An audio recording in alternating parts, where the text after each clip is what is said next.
तो उष्ण गुण को शुरू करते हैं। यस्य द्रव्यस्य स्वेदने कर्मणि शक्ति स उष्णः।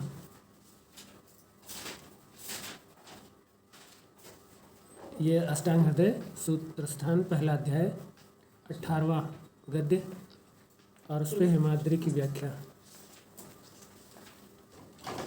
अब नेक्स्ट लिखिए। उष्णो भवति शीतस्य विपरीतः च पाचनः।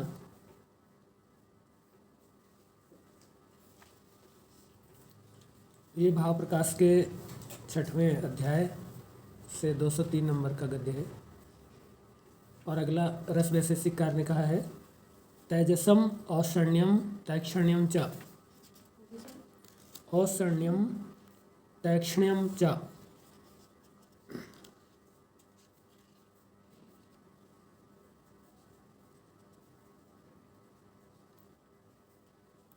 अब देखिए, जो हम लोग उष्ण की व्याख्या करेंगे तो पहले शीत वाले से उसकी शुरुआत करेंगे कि हर्लादन सुखकारी इति अर्थः। हर्लादन जो शब्द जो शीत गुण के साथ आता है, शीत गुण के कर्म में आता है, वो है सुखकारी, यानी सुख प्रदान करने वाला। ठीक है, तो ये क्या है? तद विपरीता स्यात्। उष्ण गुण उससे विपरीत है, यानी दुखकारी, आपको किसी न किसी तरीके से कष्ट पहुंचाने वाला। उष्ण गुण ज़्यादातर स्थितियों में कष्ट पहुंचाता है, या एक लिमिट से थोड़ा सा भी ज़्यादा होने पर कष्ट होता है। फिर इसमें एक बात है, हर्लादनः उष्णार्तानां सुख संजननः। हर्लादन शब्द जो शीत गुण के साथ प्रयुक्त हुआ है उसके कर्म में, वो लिखा है कि उष्णार्तानाम, जो उष्णता से जिनको कोई कष्ट हो रहा है, उष्णता से जो बेचैन है, दुखी है, उनमें सुख संजनन करने का कर्म कौन करता है? शीत गुण करता है। और वो उष्णता से आर्त होने पर, उष्णता से दुखी होने पर, उष्णता से तकलीफ उत्पन्न होने पर, जब शीत गुण से हम चिकित्सा करते हैं तो जो कर्म हो रहा होता है वो है हर्लादन। जो रिजल्ट प्राप्त होता है वो है हर्लादन, यानी सुख संजनन हो रहा होता है। ठीक है, तो अब हम लोग जो है इसमें पढ़ा कि पाचनश्च विशेषतः। उष्ण गुण जो है वो पाचन कर्म विशेष रूप से करता है, यानी अन्य कर्म भी करता है। पाचन कर्म तो उसका विशेष कर्म है। ठीक है, तो पाचन में लिखा कि पाचनो व्रण आदि नाम। केवल भोजन का ही पाचन नहीं करता, व्रण आदि का भी पाचन करता है। उष्णता से भोजन का पाचन तो होता ही है, धातुओं का भी पाचन होता है और व्रण आदि का भी पाचन होता है। ठीक है, तो उष्णता देने पर मुख्य रूप से पाचन कर्म होता है। और पाचन कर्म कल हमने बताया था कि वो जो भी बड़े बड़े मालिक्यूल्स हैं, बड़े बड़े आकार की चीज़ें हैं, उनको अग्नि के संयोग से छोटे छोटे आकार में बदलने की क्रिया को हम क्या कहते हैं? पाचन कहते हैं। ठीक है, तो उष्ण गुण अग्नि का प्रमुख गुण है। ठीक है, इसीलिए आपने जैसे आग्नेय द्रव्य जब आप पढ़ रहे हैं तो सबसे पहला जो प्रमुख गुण है वो है उष्ण गुण, और उष्ण गुण से ही हम शुरुआत कर रहे हैं। तो अग्नि का बाकी कर्म तो बहुत सारे हैं, लेकिन पाचन कर्म प्रधान कर्म है। ठीक है, इसी को कहा कि रस वैशेषिक कार ने कि तेजसम औषण्यम तैक्षण्यम च, यानी जो तेज है, जो अग्नि है, उसमें दो गुण तो प्रधान रूप से रहते हैं, उष्ण गुण और तीक्ष्ण गुण। ठीक है, तो इन्हीं दो गुणों से अग्नि के प्रधान कर्म हुआ करते हैं। उष्णता से पाचन और तीक्ष्णता से भेदन या छेदन। ठीक है, और गति प्रदान करना, बहुत ज़्यादा एक्सीलरेशन देना, किसी क्रिया को एक्सीलरेट कर देना, किसी गति को एक्सीलरेट कर देना, ये तीक्ष्ण गुण का कार्य है। क्योंकि कल हमने बात करी थी कि तीक्ष्ण गुण जो है वो हाई इंटेंसिटी एनर्जी है। तो हाई इंटेंसिटी एनर्जी के द्वारा एक्सीलरेशन होता है, कोई भी कार्य बहुत तेज़ी से होता है। ठीक है, अब हम लोग ये बात रस वैशेषिक कार्य ने बताई कि भाई जहाँ पे उष्ण गुण होगा वहाँ पे प्रायः तीक्ष्ण गुण जरूर होगा। मतलब जो आग्नेय द्रव्य हैं उसमें केवल उष्ण गुण ही नहीं होगा, वहाँ पे तीक्ष्ण गुण भी होगा, क्योंकि अग्नि के ये दो प्रमुख गुण हैं, उष्णता और तीक्ष्णता। ठीक है, तो ये प्रायः आग्नेय सभी द्रव्यों में उष्ण और तीक्ष्ण गुण एक साथ पाए जाएंगे। इसलिए जब भी आप जो है आग्नेय द्रव्यों का प्रयोग करें तो आप दोनों गुणों पर विचार करते हुए प्रयोग करें। केवल आप ऐसा सोचेंगे कि हमने उष्ण गुण का ही प्रयोग किया तो वो संभव नहीं है ना। या फिर आप कोई संस्कार करें जिससे उसके तीक्ष्ण गुण को कम किया जा सके। तो जब हम कोई आग्नेय द्रव्य कुछ ऐसे द्रव्यों के साथ देते हैं जो कठिन हो, जो अत्यंत गुरु हो, जो स्थूल हो, पिछल हो, तो फिर उसका तीक्ष्ण गुण अग्नि का कम पड़ जाता है।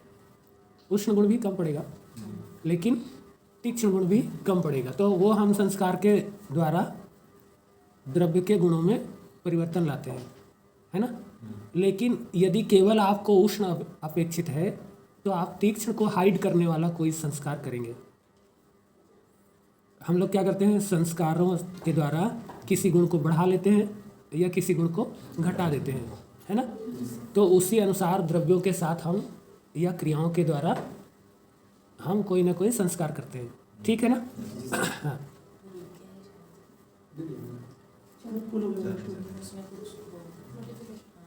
क्या हुआ?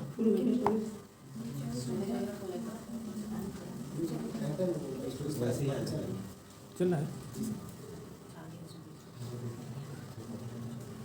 चल रही है रिकॉर्डिंग? ओके, चलिए। तो दोनों गुण तो वैसे तो अलग हैं और अनुपातिक रूप से इनमें फ़र्क हो सकता है आग्नेय द्रव्यों में कि ज़्यादा उष्ण हो कम तीक्ष्ण हो, या अधिक तीक्ष्ण हो कम उष्ण हो, ऐसा दोनों बातें हो सकती हैं। तो आपको दोनों गुणों की पहचान होनी चाहिए, उनके अंशांश निकालना कि कैसे हमको पता चले कि ज़्यादा उष्ण है या ज़्यादा तीक्ष्ण है, या उष्ण तीक्ष्ण दोनों अधिक है ना। तो उसको हम लोग पहचान में देखेंगे। जैसे देखिए, उष्ण द्रव्य जो है जैसे वसा और मज्जा है, ये दोनों उष्ण हैं लेकिन तीक्ष्ण नहीं है। ठीक है, ऐसे कुटकी है जो तीक्ष्ण है लेकिन उष्ण नहीं है, शीतवीर्य है।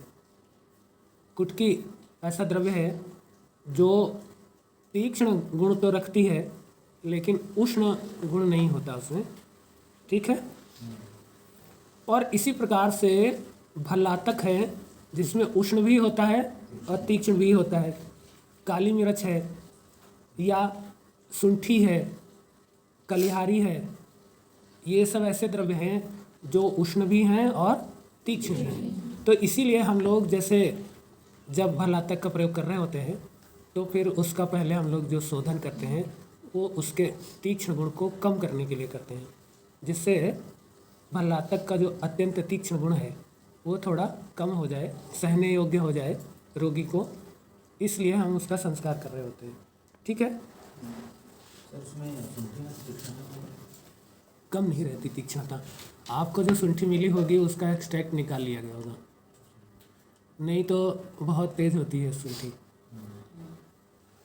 अब मार्केट में जो मिल रहा है उसका कुछ वो नहीं है, वो तो हो सकता है कि उससे एक्सट्रैक्ट पाइपरीन या जो भी उस तरह की चीज़ें हैं वो निकाल ली जाती हैं, तो फिर वो उतना तेज़ नहीं रह जाता। आधा निकाल लिए और आधे को दे दिए, पूरा पैसा ले लिए, तो वैसा नहीं है। सुंठी बहुत तीक्ष्ण होती है।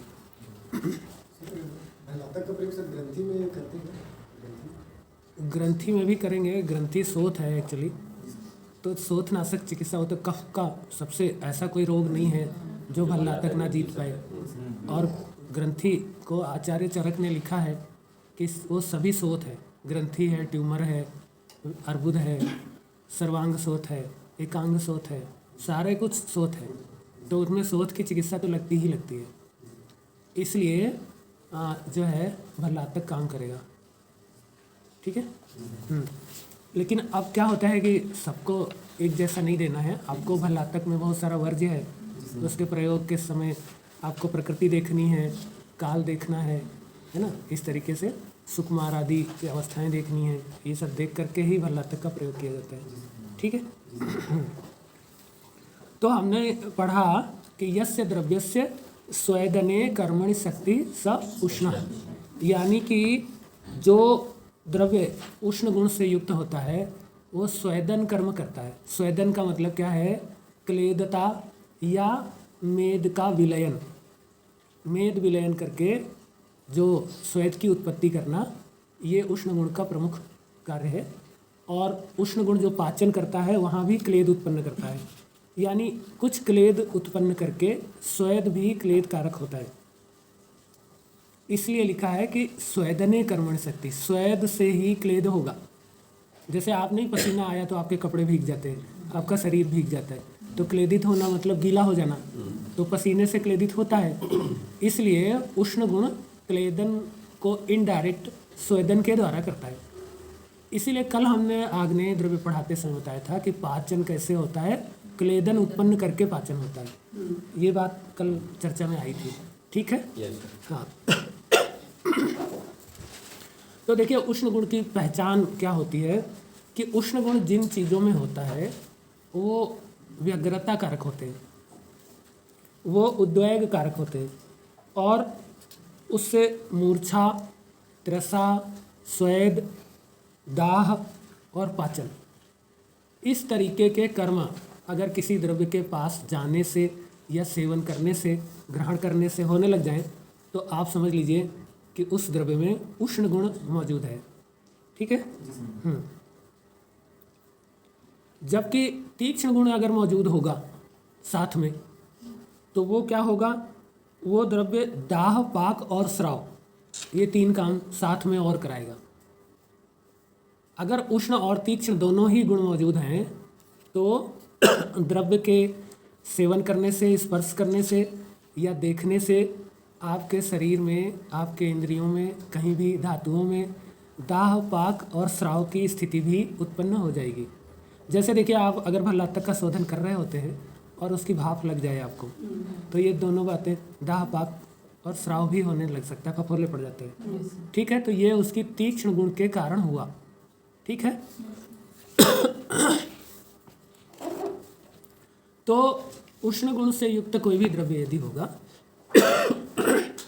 तो आपको स्पर्श करने में या खाने में या उसको सुनने में, देखिए सुनते जो हैं वो भी द्रव्य ही है। जैसे आप जो आवाज़ सुन रहे हैं वो द्रव्य है, क्योंकि द्रव्य की जो परिभाषा है कि यत्र आश्रिताः कर्म गुणाः कारणम समवायी यत् द्रव्यम, है ना।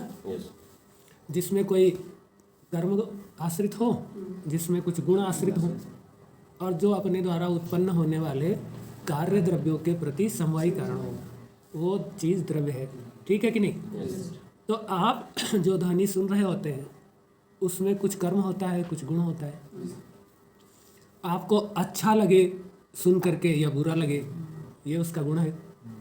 फिर आप कई बार कुछ ऐसा सुनते हैं कि हाथ पैर पटकना शुरू कर देते हैं, आपका शरीर स्थिर नहीं रह पाता। कभी कुछ ऐसा सुने कि शरीर स्थिर ना रहता हो? आप लोग नहीं सुने होंगे। अच्छा, गाना सुन करके क्या होता है? गाना सुनते हैं तो क्या होता है? आपका शरीर कहाँ स्थिर रहता है? कहीं कोई पैर हिला रहा है, कोई हाथ हिला रहा है, कोई पूरा शरीर हिलाना शुरू कर देता है ना। इसका मतलब तो यही हुआ ना कि वो उसने अपना कर्म प्रदर्शित किया आपके शरीर पे।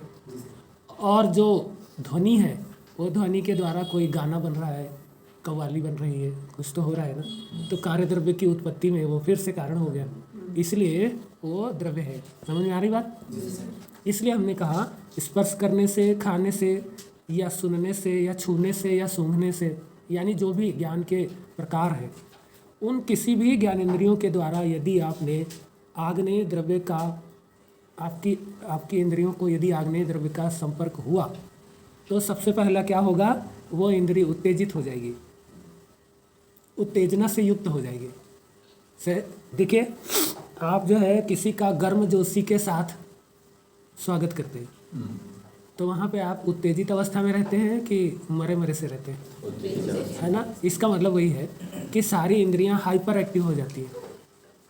ठीक है, तो पहली बात तो यह है कि इसके इंद्रिय संपर्क से उत्तेजना उत्पन्न होती है और मन के संपर्क होने पर उद्विग्नता उत्पन्न होती है, उद्वेग, व्याकुलता। ठीक है, और दूसरी बात है जिससे उद्वेग उत्पन्न होता है उससे प्रतिकर्षण उत्पन्न होने लगता है। जिस चीज़ से हम उद्वेलित होते हैं उसके प्रति हम आकर्षित होते हैं या प्रतिकर्षित होते हैं, प्रतिकर्षित होने लगते हैं। तो उष्ण गुण प्रतिकर्षण का कारण होता है और शीत गुण आकर्षण का कारण होता है ना, क्योंकि जहाँ शीत है वहाँ स्निग्ध होने के चांस है, इसलिए वो आकर्षण का कारक बनता है। ठीक है, शीत से आह्लादन होता है, आह्लादन ही आकर्षण का आगे कारण बनता है। ठीक है कि नहीं। हाँ, तो अगर आप किसी चीज़ को देख करके, सुन करके, खा के, पी के, चख के, कुछ भी करके अगर आप उससे दूर भागने लगते हैं या आपकी इंद्रिय उससे प्रतिकर्षित हो रही है तो आप समझेंगे कि उस द्रव्य में उष्णता है, उष्ण गुण मौजूद है। ठीक है कि नहीं। फिर जैसा कि आप जानते हैं कि शीत गुण स्तंभन कारक होता है और उष्ण गुण उसके विपरीत होता है। तो अगर किसी क्रिया को प्रारंभ कर दे, स्तंभन क्या करता है, क्रियाओं को रोकता है। ठीक है, गतियों को रोकता है। उष्ण गुण क्या करेगा, गति को प्रारंभ करा देगा, स्टार्टिंग करा देगा, तेज बढ़ा देगा। ठीक है, तो आप जानेंगे कि अगर स्तंभ का नाश हो रहा है, चाहे आपकी मांसपेशियों में, टेंडन्स में, यानी स्नायु कंडरा वगैरह में कहीं भी अगर स्तंभन हुआ है या किसी क्रिया में स्तंभन हुआ है, तो आप उष्ण गुण का जैसे ही प्रयोग करेंगे उसमें गति प्रारंभ होने लग जाएगी। ठीक है, यानी उष्ण गुण स्थिरता का नाश कराने वाला होता है। तो उष्ण गुण के द्रव्य के पास जैसे ही आप जाएंगे आप में एक्टिविटी लेवल बढ़ने लगेगा। ठीक है, लेकिन एक निश्चित मात्रा के बाद एक्टिविटी लेवल इतना बढ़ के एग्जॉस्ट हो जाएगा। जैसे आप गर्मी में अगर ज़्यादा गर्मी हो गई तो आपका पानी सब सूख जाता है और आप एग्जॉस्टेड हो जाते हैं। है ना।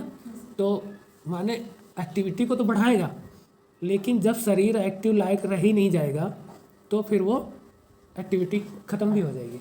ठीक है कि नहीं। लेकिन ऐसा नहीं है कि वो एक्टिविटी को ख़त्म करता है, ख़त्म नहीं करता है, उसका काम बढ़ाना ही है।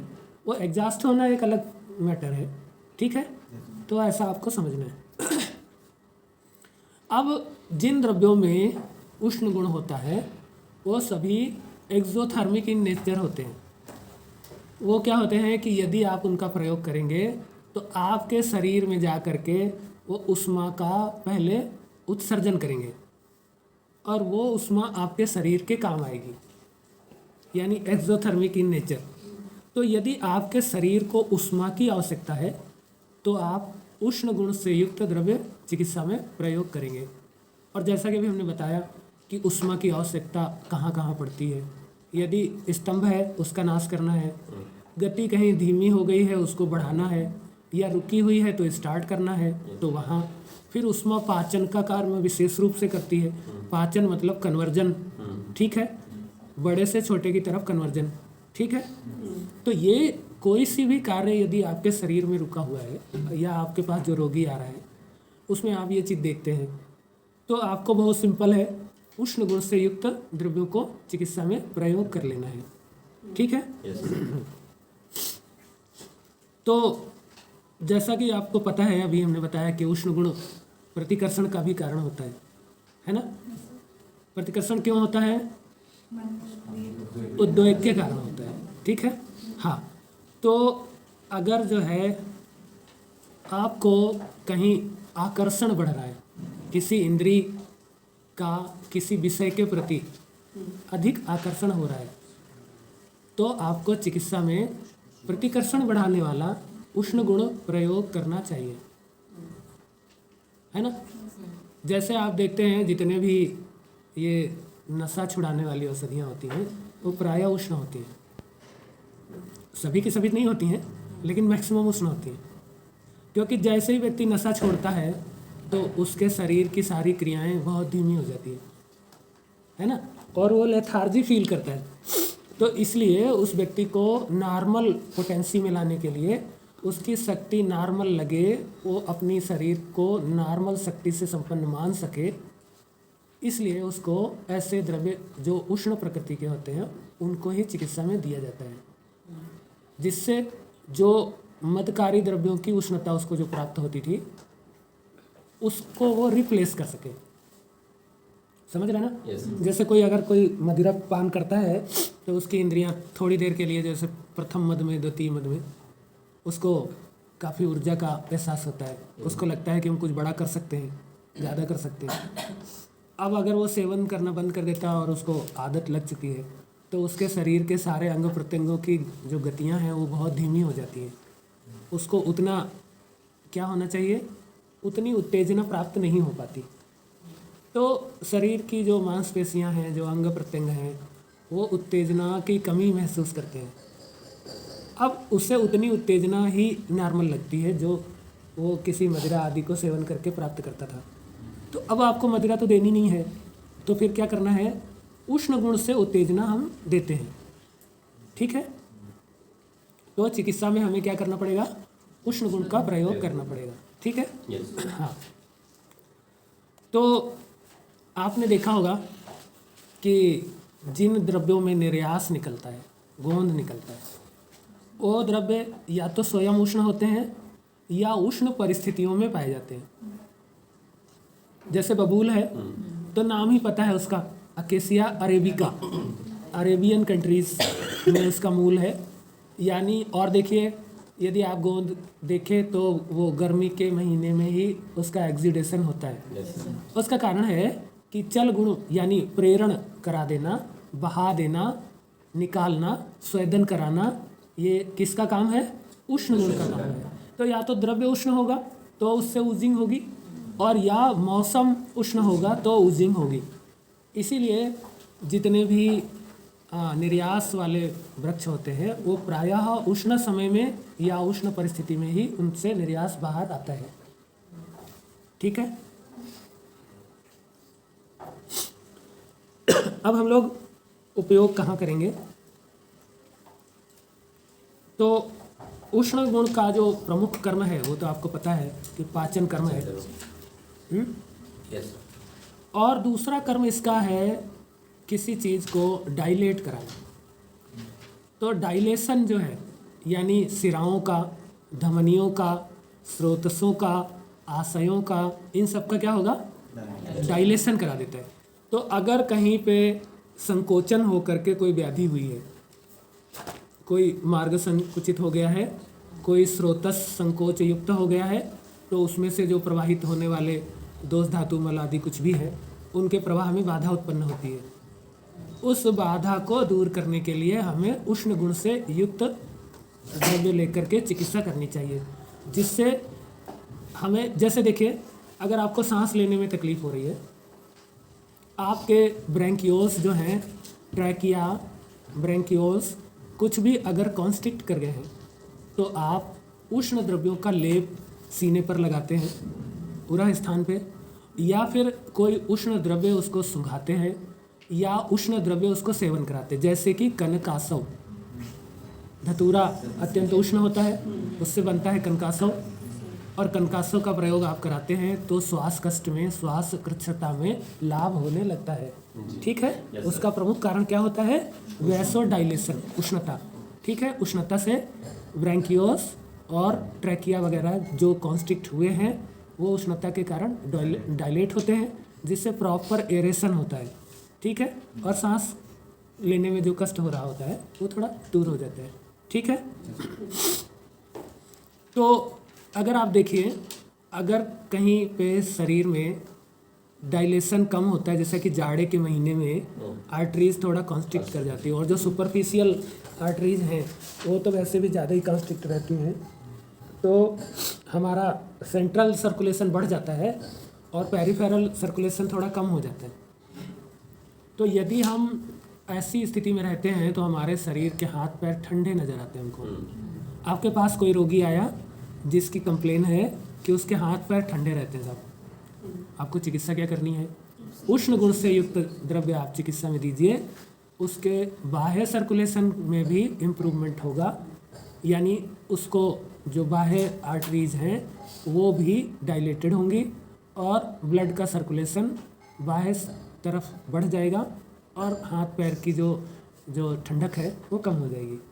ठीक है, इसीलिए जब भी आप कभी पर्वतारोहण के लिए जाएं या हिमालय की तरफ जाएं तो आप अपने साथ उष्ण गुण से युक्त त्रिकटु कम से कम जरूर ले जाएं। yes. इसके अलावा आप देखें जितने भी हिमालय पे पौधे पाए जाते हैं वो प्रायः उष्ण गुण से युक्त हुआ करते हैं। बहुत कम ही द्रव्य है हिमालय में जो शीत गुण वाले हैं, ज़्यादातर उष्ण गुण के द्रव्य हैं।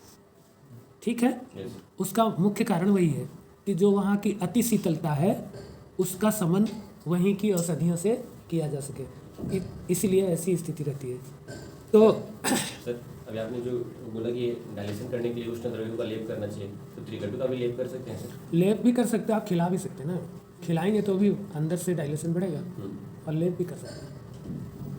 ठीक है ना, आप जो है उद्वर्तन कर दीजिए, लेप भी कर दीजिए, जो मर्जी है कर दो। अगर देखिए ग्रंथि बन रही है अभी पक्को नहीं हुई है, पक्को अवस्था में नहीं है, तो आप त्रिकटु का लेप करिए मोटा मोटा, वो बैठ जाएगी तुरंत, एक ही दिन में तुरंत लाभ होता है। सर जैसे जो नॉर्थ ईस्ट के बच्चे होते हैं तो उनके पोर्स नहीं होते हैं सर, तो उनके चेहरे पे जो पिंपल्स आते हैं वो थोड़ा डिफरेंट टाइप के आते हैं सर, तो उसमें भी त्रिकटु का लेप कर सकते हैं? हाँ, जितना फिर वो वहाँ पे स्वेदन हो पाएगा, स्रोतोरोध खुलेगा और डायलेशन होगा, तो जो वहाँ का मल है वो आराम से निकल पाएगा। तो उस तरह की जो मतलब बनती हैं वहाँ पुटिकाएँ छोटी छोटी, वो नहीं बनेंगी। और सर साइनोसाइटिस की कंडीशन में जब साइनस में कफ है, सो एक्यूमुलेट हो रहा है, हाँ, तो आपको वही करना है, त्रिकटु देना, त्रिकटु दीजिए या कोई भी उष्ण द्रव्य आप देंगे तो उससे फायदा होगा। ठीक है ना? yes. हाँ, साइनोसाइटिस में मुख्य रूप से आपके उदर की अग्नि मंद होती है, इसीलिए आप उदर रोगों की चिकित्सा करिए, साइनोसाइटिस अपने आप ठीक हो जाएगी। yes, sir. आपको वहाँ की लोकल चिकित्सा करने की आवश्यकता नहीं है। ठीक है, yes, sir. आप पीनस प्रतिस्याय रोग में उदर रोग की चिकित्सा करिए, मंद अग्नि की चिकित्सा करिए। मंद अग्नि की चिकित्सा करते ही आपको पीनस में प्रतिस्याय में आराम होने लगेगा। आप ऐसा करके देखिए।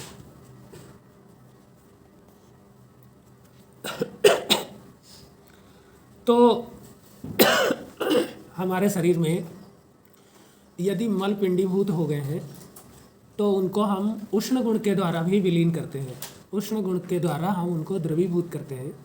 इसीलिए आप जैसे कैलकुलस हो जाती है या सिस्ट हो जाती है तो आप क्षार का प्रयोग करते हैं। क्षार अत्यंत उष्ण होता है और तीक्ष्ण भी होता है, इसलिए वो अपनी उष्णता और तीक्ष्णता से उसको द्रवीभूत करता है, लिक्विफाई करता है, और तीक्ष्णता से छिन्न भिन्न करता है। इसलिए आसानी से अस्मरी वगैरह जो है वो टूट जाते हैं और साथ साथ में वैसोडाइलेशन करता है जिससे वो निकल भी सके। तो इसीलिए क्षार का प्रयोग अस्मरी आदि में करते हैं। ठीक है, हाँ। सर वो जैसे क्षार का अभ्यंतर प्रयोग करने से कोई दिक्कत नहीं है, जैसे बर्निंग सेंसेशन वगैरह नहीं करेगा। अब बर्निंग अगर पहले से किसी की अगर पित्त बढ़ा है, अग्नि तीक्ष्ण है, तो आम पित्त में तो नहीं करता, तीक्ष्ण पित्त में करता है। तो तीक्ष्ण पित्त में तो ऐसा नॉर्मली नहीं होता कि जिसका पित्त तीक्ष्ण हो उसमें अस्मरी बने, उसमें तो नहीं बनता नॉर्मली। सर वो पलाश क्षार का एक दिन ऐसे ही देख रहे सर आर्टिकल उसमें लिकोरिया में मतलब कि 250 मिलीग्राम रहता है अभ्यंतर को बोला है। हाँ, लिकोरिया तो अग्नि की मंदता से ही होता है, धातु क्षय और अग्नि मंदता ये वहाँ पे विशेष रूप से रहते हैं। तो जब भी लिकोरिया की चिकित्सा करो तो धातु वर्धन की चिकित्सा करनी होती है और साथ में अग्नि दीपन की चिकित्सा, ऐसा होता है। मेनोपॉज के बाद कैल्शियम के डेफिशिएंसी के कारण से भी लिकोरिया होता है क्या? कैल्शियम डिफिशियंसी नहीं होती, एक्चुअली धातु कमी होती है, धातु क्षय होता है। आपको कैल्शियम नज़र आ रहा है जबकि वो अस्थि क्षय हो रहा होता है, तो अस्थि क्षीणता की चिकित्सा आपको करनी है बस। उसमें तो वो कैल्शियम अपने आप ही आ जाएगा, है ना। अगर हम लोग कोई ऐसा लेते हैं तो वो बात उचित नहीं है। आप धातु चिकित्सा करिए, धातु क्षय की चिकित्सा करिए और विशेष रूप से अस्थि क्षय की चिकित्सा करिए। तो ऐसे व्यक्तियों को आप अस्थियों का सूप वगैरह बना के पिलाइए, जैसे बकरे के, जो लोग भी मांस वगैरह खाते हैं ऐसे लोगों को, तो उसमें फ़ायदा होता है। साथ में ऐसे पाचन द्रव्यों से उसका संस्कार कीजिए जिससे कि वो पचा सके, क्योंकि जैसे उसकी तो अग्नि पहले से मंद होती है, तो आपको पाचन भी साथ में देना रहेगा। ठीक है। तो अगर आपके शरीर में किसी भी धातु का, मल का या किसी भी चीज़ का परिवर्तन नहीं हो रहा है, एक रूप से दूसरे रूप में परिवर्तित नहीं हो रहा है, तो आपको पता चलना चाहिए कि आपके शरीर की अग्नि मंद हो चुकी है। मंद अग्नि परिवर्तन नहीं करा पाती, तो आपको ऐसे में उष्ण गुण से युक्त चिकित्सा करने पर परिवर्तन की क्रिया तेज होने लग जाती है। तो जैसा कि आप जानते हैं ना, सेल्स का डेवलपमेंट है या शरीर का डेवलपमेंट है, या फिर जो केमिकल चेंजेस हैं, एक केमिकल दूसरे केमिकल में चेंज हो रहा होता है, तो अगर वैसा नहीं हो पा रहा है, किसी केमिकल के चेंजिंग प्रोसेस रुकी हुई है, तो आपको चिकित्सा के तौर पे क्या करना है, उष्ण गुण से युक्त द्रव्य चिकित्सा में प्रयोग करना चाहिए। जैसा देखिए आपके शरीर में मेल फीमेल में जो भी स्पर्म ओवम बनते हैं, वो एक टाइप ऑफ चेंज है। सेल डिप्लॉयड से हैप्लॉयड की तरफ चेंज हो रही है ना, डिप्लॉयड कंडीशन से हैप्लॉयड कंडीशन की तरफ चेंज हो रही है। यदि वो चेंज रुक रहा है, प्रॉपर ओवम प्रॉपर स्पर्म नहीं बन रहा है, तो इमेच्योर बन रहा है, तो आपको उष्ण गुण से युक्त पाचन द्रव्य, जो भी पाचन द्रव्य होते हैं वो उष्ण गुण से युक्त ही होते हैं, तो आप पाचन गुण से उसकी चिकित्सा करेंगे जिससे उसमें कन्वर्जन की प्रक्रिया हो सके। ठीक है। इसी तरीके से जैसे कुछ लोग आपको कंप्लेन करेंगे कि साहब हम खाते तो हैं लेकिन हमको बहुत कमजोरी लगती है, इसका मतलब क्या हुआ कि उनके द्वारा खाए हुए अन्न का पाचन नहीं हो रहा है, जिसकी वजह से एटीपी फार्मेशन नहीं हो पा रहा है, यानी वहाँ चेंजिंग प्रोसेस जो है वो नहीं हो रहा है। तो आपको क्या करना चाहिए, वहाँ पाचन या उष्ण गुण से युक्त औषधि को चिकित्सा में आप प्रयोग करिए, जिससे पाचन होने लग जाए, और पाचन होगा तो एटीपी फार्मेशन होगा, एटीपी फार्मेशन होगा तो शरीर में ऊर्जा की कमी नहीं रहेगी और व्यक्ति ऊर्जावान महसूस करेगा। जैसे एक उदाहरण से आप समझ सकते हैं कि अगर शरीर में ग्लूकोज का लेवल बढ़ता जाता है, इसका मतलब है उसका पाचन नहीं हो रहा है। ठीक है। तो धीरे धीरे वो आदमी लेथार्जी फील करते करते मूर्छित हो जाता है। आप देखे होंगे शुगर लेवल बढ़ गया, वो मूर्छित हो गया, ऐसा कभी देखेंगे नहीं। वो उससे पहले की कंडीशन ये है कि जब तक वो मूर्छित नहीं हुआ रहता है तब तक वो लेथार्जी फील कर रहा होता है, वो उसको मन करता है सो जाए, लेट जाए, बैठ जाए, ऐसा कुछ तो लगता रहता है, यानी ऊर्जा की कमी लग रही होती है।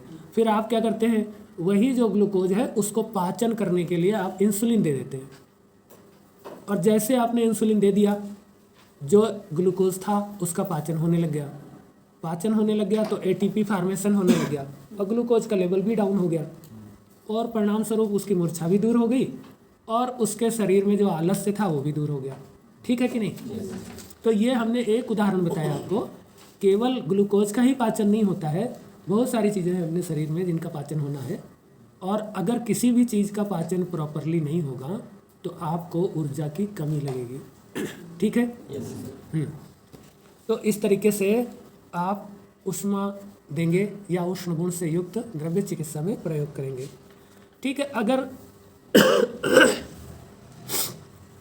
शरीर में सिस्ट फार्मेशन हो रहा है, कई बार आप देखते हैं किडनी में कई सारी सिस्ट बन गई या किसी के मांसपेशियों में सिस्ट बन गई, ऐसा कहीं भी बन रही है, तो आपको उसे पचाना है, गलाना है। गलाने का भी काम उष्ण गुण ही करता है ना, द्रवीभूत करने का। तो इसलिए आप जब भी सिस्ट की चिकित्सा करें तो उसमें उष्ण गुण वाला द्रव्य होना आवश्यक। बिना उष्ण गुण से युक्त द्रव्य आप सिस्ट की चिकित्सा करेंगे तो शायद आपको उसमें सफलता प्राप्त नहीं होगी। ठीक है। तो इसलिए ऐसी कंडीशन में भी आपको उष्ण गुण देना है, कोई सी भी सिस्ट हो, चाहे तो कृमि की सिस्ट क्यों ना हो, कृमि भी सिस्ट बनाता है। तो जब आपने पढ़ा होगा कि किसी के शरीर में कृमि कब उत्पन्न होते हैं, जब क्लेद बढ़ता है, मधुरता बढ़ती है, शीतता बढ़ती है, इस तरह की कंडीशन बढ़ती है। ठीक है। लेकिन उष्णता देने से पहले क्लेद उत्पन्न होता है, बाद में जल का शोषण हो, जल जाता है, जल जो है बर्न हो जाता है, तो फिर क्लेद की कमी हो जाती है, सूखापन उत्पन्न हो जाता है, तो वो प्रकृति विघात हो जाता है। यानी कृमि को जैसा मौसम, जैसा इन्वायरमेंट चाहिए होता है, उससे उल्टा हो जाता है। तो कृमि को अपना भोजन वगैरह नहीं मिल पाता, तो कृमि खुद ही मरने लगता है। ठीक है। दूसरा, उष्ण गुण जब हम देते हैं तो एक निश्चित तापक्रम के आगे हमारी और कृमि की सबकी प्रोटीन डीनेचर होने लगती है। तो अगर हमने उष्ण गुण दिया तो हमारी जो कोशिकाएं हैं, हमारी जो प्रोटीन है, वो कृमि की प्रोटीन से थोड़ा ज़्यादा थर्मल कंडीशन को बियर कर सकती है। तो इसलिए वो कृमि की प्रोटीन डीनेचर होने लगती है और सारा सेंस प्रोटीन से कैरी होता है। तो सारे सेंस आर्गन, सारे रिसेप्टर प्रोटीन से बने होते हैं, इसलिए फिर कृमि के रिसेप्टर खराब होना शुरू हो जाते हैं, तो फिर कृमि को मरना पड़ता है। इसलिए आप कृमियों की स्थिति में और उनके द्वारा उत्पन्न की गई सिस्ट की स्थिति में भी उष्ण गुण से चिकित्सा करेंगे। ठीक है। अब देखिए, अगर कहीं उष्णता, आमता हो गई है, आम है शरीर में, तो ऐसे में हम डायरेक्ट उष्ण गुण नहीं देते, क्योंकि आम खुद ही उष्ण हुआ करता है, और यदि हम अलग से और उष्णता दे देंगे तो उसमें फिर हमें अत्यंत दाह होने लग जाएगा। तो इसलिए हमको अगर आम की कंडीशन है और उष्ण देना है, तो तिक्त रस वाले द्रव्यों में जो द्रव्य उष्ण गुण से युक्त हो, तिक्त रस हो, उष्ण गुण हो, ऐसा द्रव्य यदि हम चिकित्सा में प्रयुक्त करते हैं तो फिर वो दाह उत्पन्न नहीं करता। ठीक है। तो आम की अधिकता में उष्ण गुण यदि आपको देना है पाचन के लिए, तो रस कौन सा होना चाहिए? आप कभी भी अम्ल, लवण, कटु रस, ये भी उष्ण गुण वाले होते हैं, लेकिन इनका चिकित्सा में, आम की चिकित्सा में प्रयोग नहीं किया जा सकता। ठीक है। आम की चिकित्सा में अगर उष्ण गुण का आपको प्रयोग करना है तो आपको तिक्त रस का प्रयोग करना पड़ेगा। ठीक है। नहीं, अकेले भल्लातक नहीं देते हैं, उसका हम योग बनाते हैं, है ना। तो आम वात में डायरेक्टली भल्लातक का प्रयोग नहीं करते हैं। आम की उष्णता से क्या कारण है सर? आम की उष्णता में क्या कारण है सर? कारण, देखिए, जब भी हम कोई भी चीज़ अम्ल अवस्था को प्राप्त होती है तो अम्ल प्रायः उष्ण होते हैं। ठीक है। आम भी अम्ल है। ठीक है। और साथ में उसमें बन जाता है लेयर, पिच्छिल गुण के कारण। आम जो है वो पिच्छिल होता है, तो वो स्रोतों को रोध कर देता है, यानी जितनी भी हीट है वो इमिट नहीं कर पाती। जैसे ज्वर में आपका शरीर गर्म क्यों हो जाता है? आम के द्वारा शरीर के सारे स्रोतों अवरोध हो जाते हैं, और उस स्रोतों अवरोध से वो उष्मा आपकी निकल नहीं पाती, इसलिए शरीर में दाह उत्पन्न करने लगती है। तो इसीलिए आम जो है वो स्रोतों अवरोध करके उष्मा का उत्सर्जन नहीं होने देता है, इसीलिए अंतर्दाह प्रतीत होने लगता है। ठीक है। सर, जो यहाँ हम लोग बोल रहे हो अनडाइजेस्टेड फूड पार्टिकल बोल रहे हैं। हाँ, जितना भी अनडाइजेस्टेड मैटर होता है वो प्रायः एसिडिक नेचर का होता है।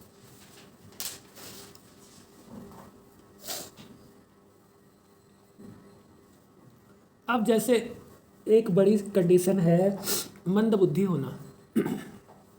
बुद्धि मंद होना मतलब यहाँ पे अग्नि की कमी है। देखिए, जैसा बुद्धि के जो कर्म है विशेष रूप से, वो पित्त के कर्म में आपने पढ़ा होगा, है ना।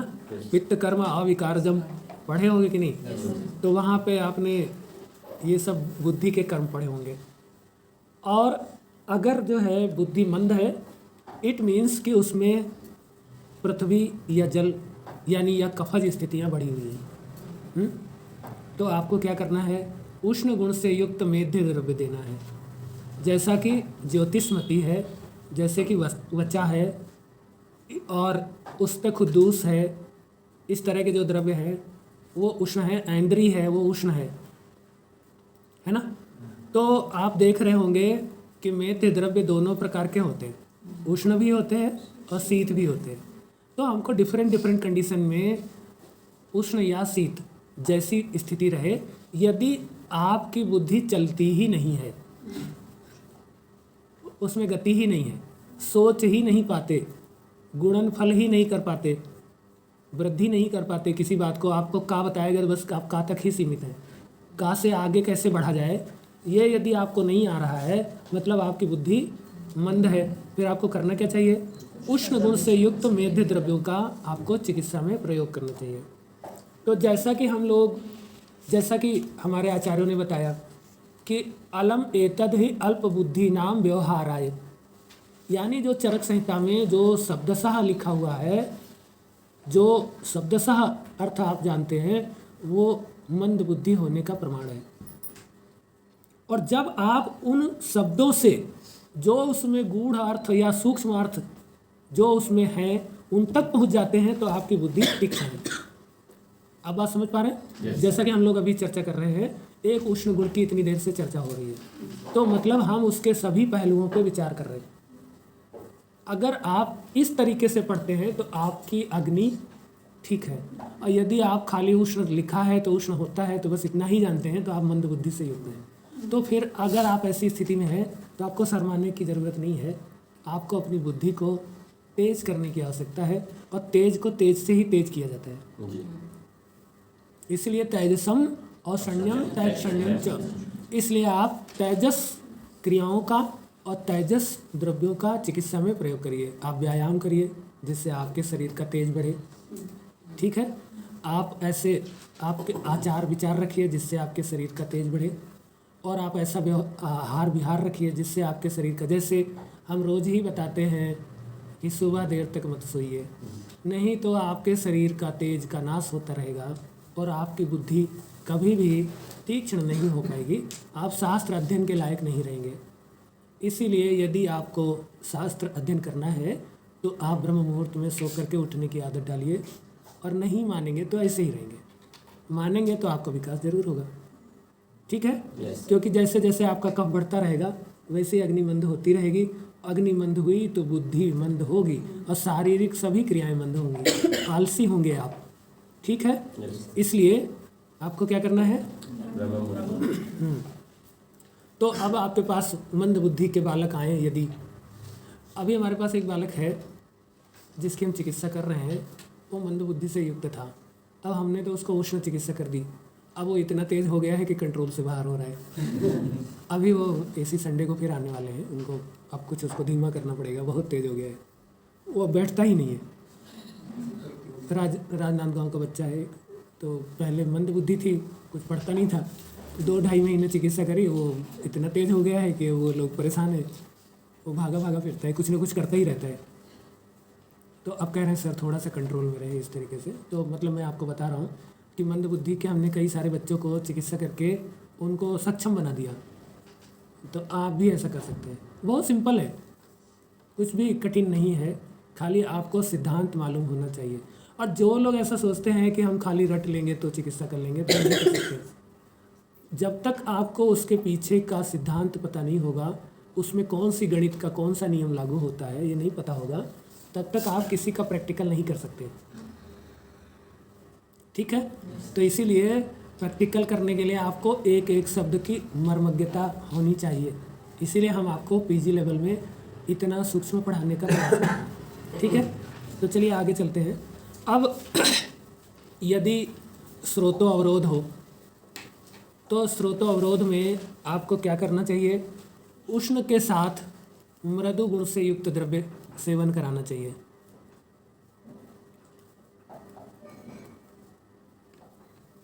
जैसे मृदु के साथ अगर तीक्ष्ण दे दोगे तो रक्त कोप होने का डर रहेगा, इसलिए ओज नष्ट होने का डर रहेगा।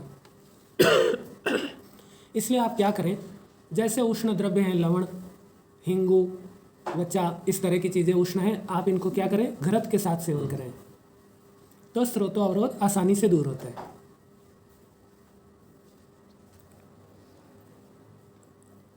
अब ऐसे ही यदि आप अग्नि का दीपन करना चाहते हैं तो आपको उष्ण और स्निग्ध द्रव्यों का सेवन कराना चाहिए। उष्ण स्निग्ध द्रव्य यदि आप सेवन कराएंगे तो अत्यंत अग्निदीपन होता है।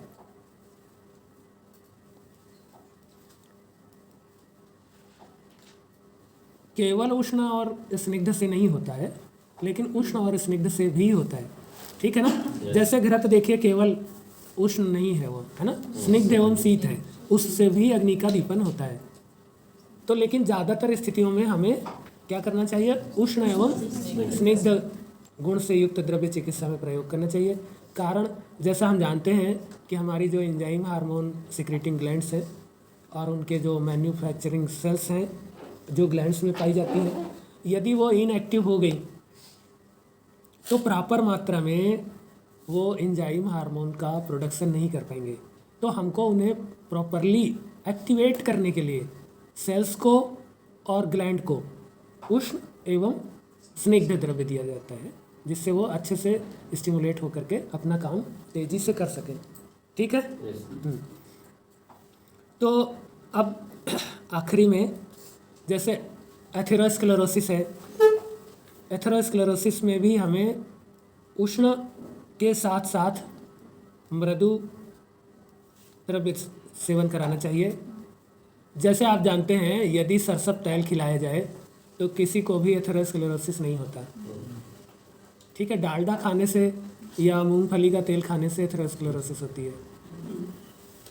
केवल सरसों तेल ऐसा है जो एथेरोस्क्लेरोसिस नहीं होने देता, क्योंकि वो उष्ण है और तीक्ष्ण भी है थोड़ा, ठीक है। हाँ, तो अगर शरीर में कफ की अधिकता है और इस वजह से आलस्य है, तो हमें स्फूर्ति प्रदान करने के लिए उष्ण गुण से युक्त द्रव्यों को चिकित्सा में प्रयोग करना चाहिए, ठीक है। तो अब शरीर में हम क्या क्या कर सकते हैं उष्ण गुण से। एक तो ऊष्मा बढ़ा करके, एक तो हमें ऊष्मा की कमी लग रही हो, शरीर में ताप की कमी लग रही हो, जैसा कि ज्वर में होता है। कुछ कफज ज्वर होते हैं जिसमें हमारे शरीर को कपकपी लग रही होती है, तो हम ऐसे में उष्ण गुण से युक्त द्रव्यों को चिकित्सा में प्रयुक्त करते हैं, जिससे हमारे शरीर में कपकपी दूर हो जाती है। और दूसरा उष्णता से स्वेदन होता है, तो हमारे बहुत सारी चीज़ें जो है ना वो द्रवीभूत होने लगते हैं, जो काठिन्यता को प्राप्त हैं वो द्रवीभूत होने लगते हैं, जिससे उनका स्रोतोगमन आसान हो जाता है। तो ऐसा भी कर सकते हैं। तो अगर स्रोतस संकोच है या स्रोतो कठिनता है या स्रोतसों की गुरुता है, इसकी वजह से उनके द्वारा जो कार्य होने हैं वो कार्य बहुत मंद गति से हो रहे हैं या अल्प हो रहे हैं, तो हमें क्या करना है, उष्ण गुण से युक्त द्रव्य चिकित्सा में प्रयोग करना चाहिए। देखिए, स्रोतस से सदैव किसी छिद्र होने का ही अर्थ नहीं लिया जाता। स्रोतस से मतलब है कि कोई सोर्स जहाँ से कुछ शुरू होता हो, वो चाहे किसी चीज़ का निर्माण शुरू होता हो तो वो उसके निर्माण का स्रोत है, ठीक है। तो वहाँ छिद्र हो सकता है, नहीं भी हो सकता है, तो सोर्स में छिद्र होना जरूरी नहीं है, ठीक है ना। इसलिए अगर कोई सोर्स अपना काम नहीं कर रहा है तो आप उसको उष्ण गुण दे करके एक्टिवेट कर सकते हैं, ठीक है। हाँ, और गति, विस्फार और तनुता ये बढ़ाने के लिए भी उष्ण गुण का प्रयोग करते हैं। किसी चीज़ को डाइल्यूट करना है, दूर दूर अणुओं को दूर दूर करना है, या विस्फारण करना है यानी डाइलेशन करना है, या गति प्रदान करनी है, तो हमें उष्ण गुण से युक्त द्रव्य चिकित्सा में प्रयोग करना चाहिए। तो नॉर्मली किन कर्मों में उष्ण गुण का प्रयोग किया जाता है? दीपन, पाचन, सारण, अनुलोमन, इन कर्मों में प्रायः उष्ण गुण का प्रयोग होता है। स्वेदन कर्म है, इसमें भी प्रायः उष्ण गुण का ही प्रयोग होता है, ठीक है। तो ऐसी स्थितियों में आपको उष्ण गुण का चिकित्सा में प्रयोग करना चाहिए। तो हमने आपको उष्ण गुण पढ़ा दिया। यदि आपको कोई चीज़ समझ में ना